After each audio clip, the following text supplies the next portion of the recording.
Virtual వర్కింగ్కి demand ఎక్కువ పెరుగుతుంది ఇంకా. ఎందుకంటే all companies are sending them because of cost. ఈ ఆపర్చునిటీ వచ్చినప్పుడు what is the policy we can bring it. Home neighbourhood business units పెట్టడం అంటే ఒక 5 మంది కలిసి ఒక ఇల్లు రూమ్ ఉంటే ఆ రూమ్లో కూర్చొని పని చేసుకున్నట్టుగా దాన్ని ఎట్ట కరెక్ట్ చేయాలి. 20, 50, 100, 200, 500, 1000 వర్క్ స్టేషన్స్ క్రియేట్ చేసి ఇవి కూడా మేనేజ్మెంట్ బై ప్రైవేట్ పీపుల్. వాడికి ఇన్సెంటివ్ ఇస్తాం. మినిమం శాలరీ ఇంత, ఆవరేజ్ శాలరీ ఇంత. మ్యాక్సిమం అవసరం లేదు మనకు. మినిమం శాలరీ నువ్వు గ్యారంటీ ఇవ్వాలి, ఆవరేజ్ శాలరీ ఇంత రావాలి. ఈ రెండు వచ్చిన తర్వాత నీకు ఈ ఇన్సెంటివ్ మేము ఇస్తాం. అతను కానీ స్కిల్ డెవలప్ చేసి నెక్స్ట్ లెవెల్కి తీసుకపోతే on the base of that will give additional incentive. Skill development చేస్తారు అక్కడే. అతను ఇంకా వాళ్ళు బిల్డప్ చేస్తాడు, బెటర్ పొజిషన్ వస్తుంది. ఇతను ఫిజికల్గా పోవచ్చు, ఇక్కడ నుంచి పని చేసుకోవచ్చు. దానికి కూడా ఇన్సెంటివ్ ఇస్తాం ట్రైనింగ్కి. ఇలాంటి ఒక ఇన్నోవేటివ్ స్కీమ్ మీరు తీసుకొచ్చి ఎక్కడికక్కడ దీన్ని మ్యాక్సిమం మనం తీసుకెళ్లాల్సిన అవసరం ఉంది. దీన్ని స్టార్ట్ చేయాలి. కనీసం ఒక 5 లక్షల నుంచి 10 లక్షల మంది దీంట్లో మనం ఇచ్చేందుకు అవకాశాలు ఉంటాయి. That is the future. First దేశంలో ఇంకా కూడా ఎవరు స్ట్రక్చర్ చేయలేదు దీన్ని. నేను మొన్న చెప్పాను, వర్చువల్ వర్కింగ్కి ఒక పాలసీ తయారు చేద్దాం. ఇన్సెంటివ్ పాలసీస్, ప్రొసీజర్ అని తయారు చేద్దాం. టాప్ 100 మెంబర్స్ని పిలుద్దాం, వర్క్షాప్ పెడదాం, వాళ్ళ గైడెన్స్ తీసుకుందాం. ముందు డ్రాఫ్ట్ పేపర్ తయారు చేయండి. ఆ డ్రాఫ్ట్ పేపర్ని బేస్ చేసుకుని రమ్మంటాం, వర్క్షాప్ పెడదాం. అందరూ యాక్సెప్ట్ చేసిన తర్వాత ఒక పాలసీ తయారు చేద్దాం. ఆ పాలసీని అడాప్ట్ చేద్దాం.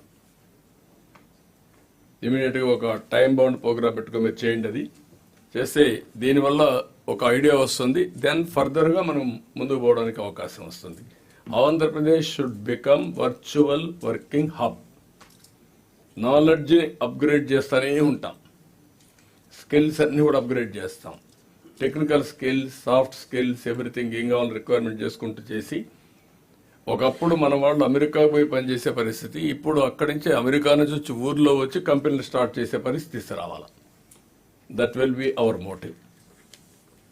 ఇది కొంచెం వర్కౌట్ చేసి మీరు ఏం చేయగలుగుతారో నాకు ఒక స్కీమ్ తయారు చేయండి. ఇంకా మిగిలిన డౌట్స్ ఉంటే కలెక్టర్స్ కూడా మీరు ఒక ఎక్సర్సైజ్ చేస్తే, మీ జిల్లాలో గ్రామాల్లో వర్చువల్గా పనిచేసే వాళ్ళు చాలామంది ఉంటారు. You give an assurance that we want to upgrade their skills so that better career build చేయడానికి అందరిని ఎన్యూమరేట్ చేసుకోవాలి. మీకు ఫస్ట్ పిక్చర్ వస్తుంది ఎంతమంది గ్రామాల్లో పనిచేస్తున్నారు. ప్రతి ఒక్క గ్రామంలో 2, 3, 5, 10 మరి పని చేసుకుంటున్నారు. కొన్ని గ్రామాల్లో 50 మంది, 100 మంది కూడా ఉన్నారు. దాంతో మనకు ఒక ఐడియా వస్తుంది. అది కూడా ఎన్యూమరేట్ చేయండి త్రూ యువర్ గ్రామ సచివాలయం. దానిపైన నెక్స్ట్ స్టెప్ నేను చెప్పిన కాన్సెప్ట్, వర్క్ స్టేషన్స్ అయితే 50, 100, 200 డిపెండింగ్ ఆన్ డిమాండ్, అవసరాన్ని బట్టి. పెద్ద టౌన్స్ ఉంటే 1000 కూడా ఇస్తాం, దానికి ఇన్సెంటివ్స్ ఇస్తాం. బి క్లాస్ టౌన్స్ అన్నిటి పంపిస్తాం. ఎంప్లాయ్మెంట్ అంతా ఓన్లీ ఇప్పుడు విశాఖపట్నం వస్తుంది. నాట్ ఓన్లీ విశాఖపట్నం, ఏ పిఠాపురమో, ఏ కుప్పమో, లేకపోతే ఇంకా నెక్స్ట్ టౌన్స్ ఉన్నాయి, అక్కడికి పంపిస్తాం. మండలాలు కూడా పంపిస్తాం. This is another thing. Detailed presentation review meeting లో పెడతాం. ఓకే, ఊరికి ఒక ఐడియా, ఒక థాట్ ఇచ్చాం. తర్వాత మీరందరూ కూడా open network for digital commerce ఒకటి, ఇది ఇంపార్టెంట్ మీ అందరికీ. ఎందుకంటే open network for digital commerce అనేది అర్లియర్ యూపీఐ మరిగా ఒకప్పుడు డిజిటల్ కరెన్సీ వచ్చినప్పుడు కొన్ని ఇవి వచ్చాయి. అప్పుడే యూపీఐ తీసుకొచ్చాం, క్యూఆర్ కోడ్ అవన్నీ తీసుకొచ్చాం. ఇప్పుడు మీరు ఇది కానీ ఓఎన్డీసీ వస్తే కన్జ్యూమర్, ప్రొడ్యూసర్ ఇద్దరిని ఒకటే ప్లాట్ఫామ్ తీసుకొస్తాం. మిగిలిన వాళ్ళందరినీ కానీ అలైన్ చేయగలిగితే, నేను ఏం కావాలన్నా ఆన్లైన్లో నేను కొనుక్కుంటాను ఓఎన్డీసీ ప్లాట్ఫామ్లో. నేను ప్రొడ్యూస్ చేసిన వస్తువులు నేను మార్కెట్ చేసుకుంటాను. దీన్ని పెద్ద ఎత్తున ట్రైనింగ్ చేయగలిగితే దిస్ ఇస్ ది ఫ్యూచర్.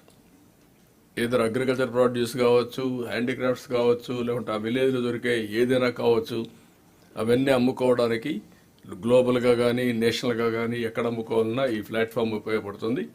ఇది కూడా ఒకసారి హోంవర్క్ చేయండి.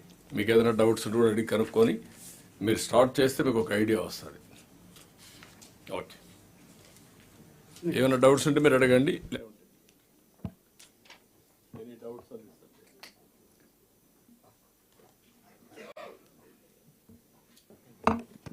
Thank you, sir. The next session will be welfare sector.